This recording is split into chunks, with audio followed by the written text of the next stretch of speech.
ಕಳೆದ 3 ತಿಂಗಳಿಂದ ಅಂತಾರಾಷ್ಟ್ರೀಯ ಮಟ್ಟದಲ್ಲಿ ಯುದ್ಧದ ಕಾರ್ಮೋಡ ಕವಿದು ಎಲ್ಲ ಕಚ್ಚಾ ವಸ್ತುಗಳ ಬೆಲೆ ಕೂಡ ಜಾಸ್ತಿ ಆಗಿರ್ತಕ್ಕಂಥದ್ದು ನಾವು ನೋಡ್ತಾ ಇದ್ದೀವಿ. ಅಂತಾರಾಷ್ಟ್ರೀಯ ಮಾರುಕಟ್ಟೆಯಲ್ಲೂ ಕೂಡ ಅನೇಕ ಬದಲಾವಣೆಗಳಾಗಿದೆ.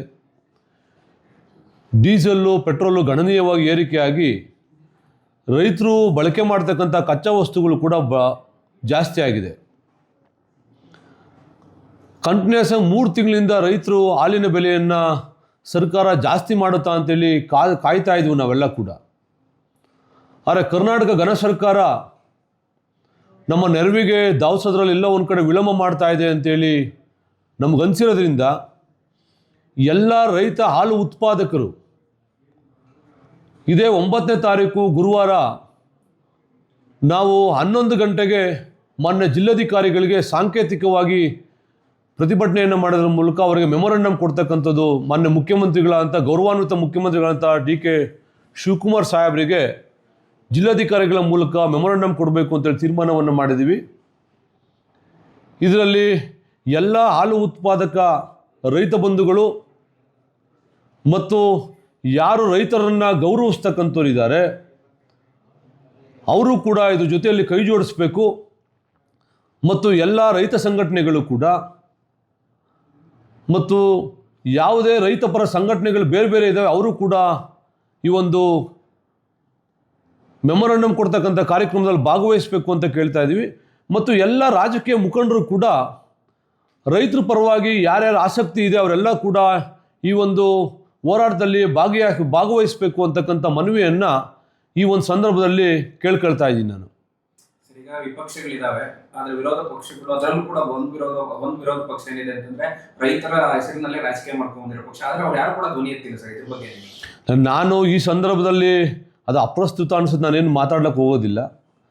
ನಾವು ರೈತರಾಗಿ ನನ್ನನ್ನು ರೈತರು ಚುನಾವಣೆಯಲ್ಲಿ ಗೆಲ್ಲಿಸಿ ಕಳಿಸಿರೋದ್ರಿಂದ ನಾನು ರೈತರ ಸಂಕಷ್ಟಕ್ಕೆ ಧಾವಿಸ್ತಕ್ಕಂಥ ರೈತರ ಪರವಾಗಿ ಹೋರಾಟ ಮಾಡ್ತಕ್ಕಂಥ ನನ್ನ ಕರ್ತವ್ಯ.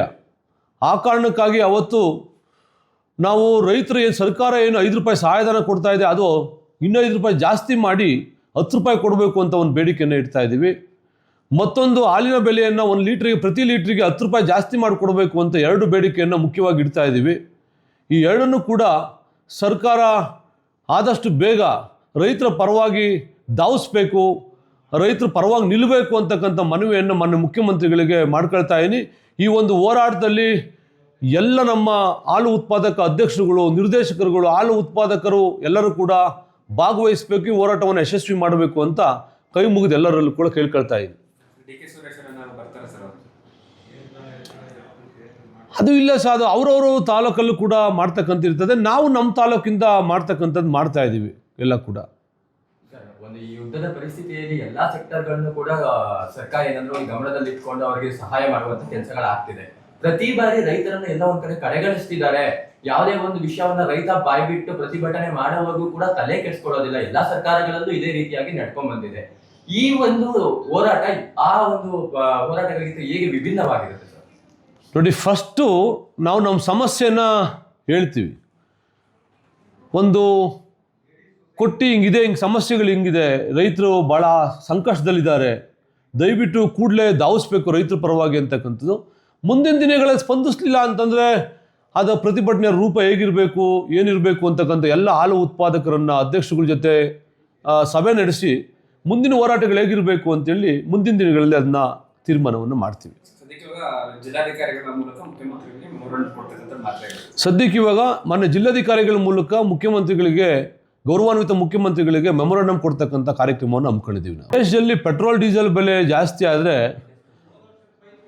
ಆಟೋಮೆಟಿಕ್ಕಾಗಿ ಸಾರಿಗೆ ವೆಚ್ಚ ಜಾಸ್ತಿ ಆಗ್ತದೆ. ಸಾರಿಗೆ ವೆಚ್ಚ ಜಾಸ್ತಿ ಆದರೆ ರೈತರು ಬಳಕೆ ಮಾಡ್ತಕ್ಕಂಥದ್ದು ಏನಿದೆ ಅದು ಮೇವಿಂದ, ಫೀಡ್ ಬೆಲೆಯಿಂದ ಆಗಿರ್ಬೋದು, ನೀವು ಹಿಂಡಿಯಿಂದ ಆಗಿರ್ಬೋದು, ಬೇರೆ ಬೇರೆ ವಸ್ತುಗಳೇನು ಕಚ್ಚಾ ವಸ್ತುಗಳ ಬೆಲೆ ಆಟೋಮೆಟಿಕ್ಕಾಗಿ ಜಾಸ್ತಿ ಆಗೋದು. ಮತ್ತು ಸ್ಟೀಲ್ ಬೆಲೆ, ಅವ್ನು ಕ್ಯಾನ್ ತಗೊಳ್ಬೇಕಾದ್ರೂ ಕೂಡ ಜಾಸ್ತಿ ಆಗಿರ್ತಕ್ಕಂಥ ನೋಡ್ತಾ ಇದ್ದೀವಿ ನಾವೆಲ್ಲ ಕೂಡ. ಮತ್ತು ರೈತರು ಅದರಿಂದ ನಂಬಿ ಜೀವನ ಮಾಡ್ತಿರ್ತಕ್ಕಂಥ, ಅವ್ನು ಹಾಸ್ಪಿಟ್ಲಿಗೆ ಹೋಗಬೇಕಾದ್ರೆ ಜಾಸ್ತಿ ಆಗ್ತದೆ, ಬಸ್ ಫೇರ್ ಜಾಸ್ತಿ ಮಾಡ್ತಾವ್ರೆ, ಮತ್ತು ಅವ್ರ ಮಕ್ಕಳನ್ನ ಓದಿಸ್ತಕ್ಕಂಥದ್ದು ಕೂಡ ಇದನ್ನೇ ನಂಬಿ ಅವ್ನ ಮಕ್ಕಳನ್ನ ಓದಿಸ್ತಕ್ಕಂಥದ್ದು ಕೂಡ.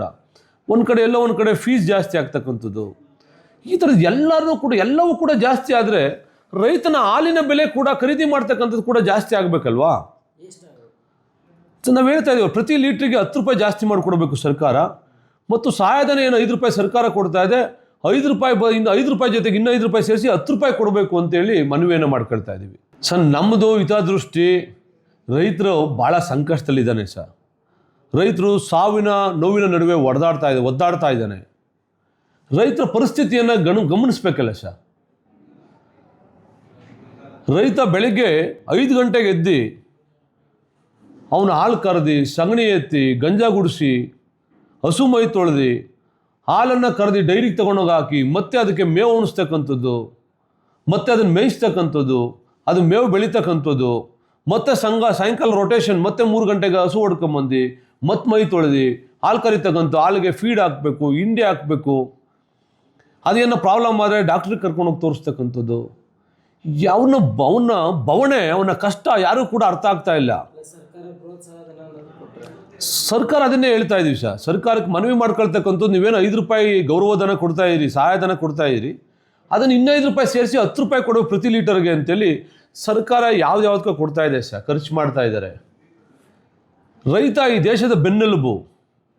ರೈತ ಈ ದೇಶಕ್ಕೆ ಹಾಲು, ಮೊಟ್ಟೆ, ಮಾಂಸ, ತರಕಾರಿಗಳು ಸಪ್ಲೈ ಮಾಡ್ತಕ್ಕಂಥದ್ದು, ರಾಗಿ, ಬೇಳೆ ಎಲ್ಲ ಕೂಡ ಸಪ್ಲೈ ಮಾಡ್ತಕ್ಕಂಥದ್ದು.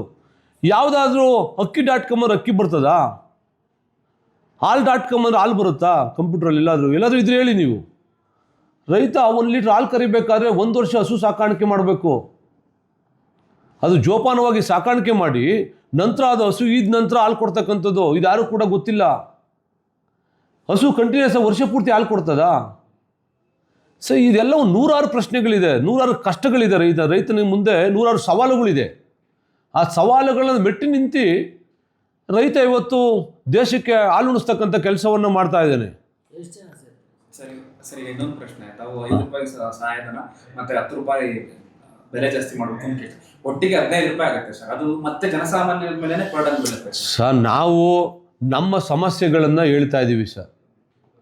ನಮ್ಮ ಸಮಸ್ಯೆಗಳ ಬಗ್ಗೆ ಬೆಳಕು ಚೆಲ್ತಾ ಇದ್ದೀವಿ. ನಮ್ಮ ನೋವನ್ನು ವ್ಯಕ್ತಪಡಿಸ್ತಾ ಇದ್ದೀವಿ. ರೈತರ ನೋವನ್ನು ಅವ್ರ ಪರವಾಗಿ ನಾನು ವ್ಯಕ್ತಪಡಿಸ್ತಾ ಇದ್ದೀನಿ. ನನಗೆ ಗೊತ್ತಿದೆ ಸರ್, ನಾನು ಹಸುಗಳು ಸಾಕಾಣಿಕೆ ನಮ್ಮ ಫಾರಮಲ್ಲಿ ಎಷ್ಟು ಕಷ್ಟ ಇದೆ ಅಂತ ನನಗೆ ಗೊತ್ತಿದೆ. ಹಸುಗಳು ಸಾಕಾಣಿಕೆ ಮಾಡ್ತಕ್ಕಂಥದ್ದು, ಅದು ಮೇವು ಉಣಿಸ್ತಕ್ಕ, ಬರಗಾಲ, ತೀವ್ರ ಬರಗಾಲ ಬರ್ತಾ ಇದೆ ಮುಂದೆ. ಇದು ನಾವು ಹೇಳಿಲ್ಲ, ಮಾನ್ಯ ಮುಖ್ಯಮಂತ್ರಿಗಳು ಹೇಳಿದ್ದಾರೆ ಇದನ್ನು. ಇಷ್ಟೊತ್ತಿಗೆ ಮಳೆ ಬರಬೇಕಿತ್ತು, ಬಿತ್ತನೆ ಆಗಬೇಕಿತ್ತು, ಯಾವುದೂ ಕೂಡ ಆಗಿಲ್ಲ.